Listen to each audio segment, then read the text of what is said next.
Honda WRV का एक नया वर्जन होंडा ने लॉन्च किया इंडोनेशिया में कुछ दिन पहले। और क्योंकि ये गाड़ी इंडिया में भी मिलती है, इसलिए हम सब उन बच्चों की तरह जो एक कैंडी स्टोर के बाहर खड़े होते हैं और टेस्टीएस्ट और लेटेस्ट कैंडी का वेट करते हैं, उस तरह से वेट करने लगे इस कार का इंडिया में लॉन्च होने का। But is it even worth the wait for this car till 2023? My answer is no, and here are my 5 reasons for it. My first reason for it is that it is just another one more crossover in the market. ये Honda Amaze के platform पे बनी हुई है और इसका structure RS SUV की तरह है, जो एक नई Honda की SUV मार्केट में आने वाली है। इंडोनेशिया में इसकी डायमेंशन 4080 है, पर जब ये इंडिया में लॉन्च होगी तो डेफिनेटली ये सब 4 मीटर कैटेगरी में ही आएगी।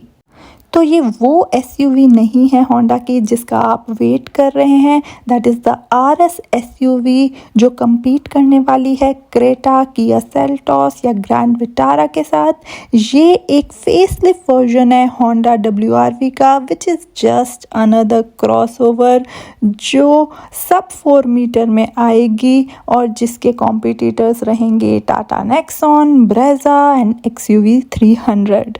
रीज़न नंबर 2, इसका एक्सटीरियर, इंटीरियर, लुक्स कुछ भी बहुत इम्प्रेसिव नहीं है और फ्यूचरिस्टिक नहीं है। होंडा अभी भी वही पुराने अपने डिज़ाइन पर चल रहा है, बस वो कुछ DRLs नए लगा दो, LED नहीं लगा दो एंड दैट्स इट। कुछ फ्यूचरिस्टिक डिज़ाइन नहीं है जो एक्सपेक्टेशन है इतने पुराने कार प्लेयर से। उसके साथ टच स्क्रीन 7 इंच का दिया है जो इसकी कॉम्पिटिटिव गाड़ियों के कंपैरिजन में कम साइज़ का है। उसके साथ सनरूफ नहीं दिया है।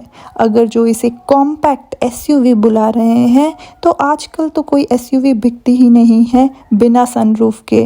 People are crazy about sunroofs. इसलिए ये रीज़न मेरे लिए बहुत इम्पॉर्टेंट बन जाता है that without having a impressive design मैं इस गाड़ी का 2023 तक वेट नहीं करूँगी।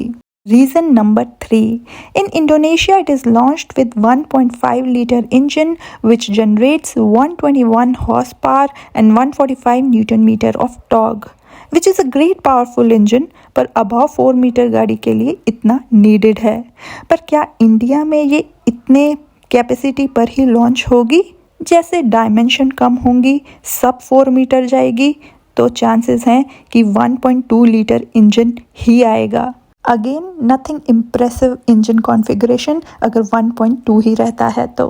Reason number 4, which is the make and break decision for this car.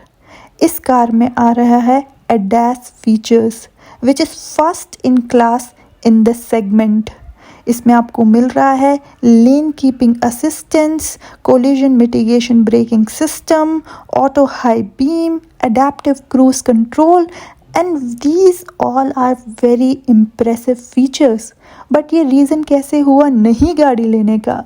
ये इस तरह से हुआ क्योंकि आपको ये फीचर्स होंडा WRV के इंडिया वर्जन में नहीं मिलने वाले हैं।